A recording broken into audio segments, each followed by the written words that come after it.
علیکم فرینڈ، آج ہم چوتھا کلمہ پڑھیں گے. آپ نے بھی میرے ساتھ پڑھنا ہے.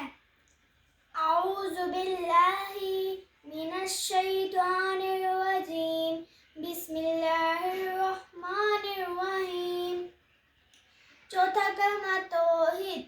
توحید معنی اللہ کو ایک ماننے والا.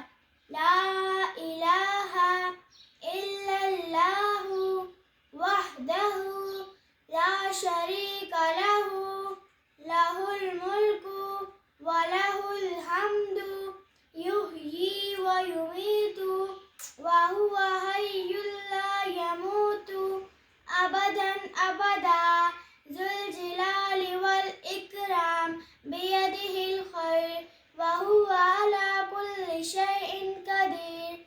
ترجمہ: اللہ کے سوا کوئی معبود نہیں، وہ اکیلا ہے، اس کا کوئی شریک نہیں، اسی کے لیے بادشاہی ہے اور اسی کے لیے تعریف ہے. وہی زندہ کرتا ہے اور مارتا ہے، اس کو ہرگز کبھی موت نہیں آئے گی.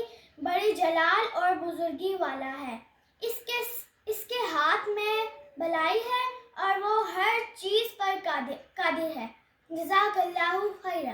میرے چینل کو سبسکرائب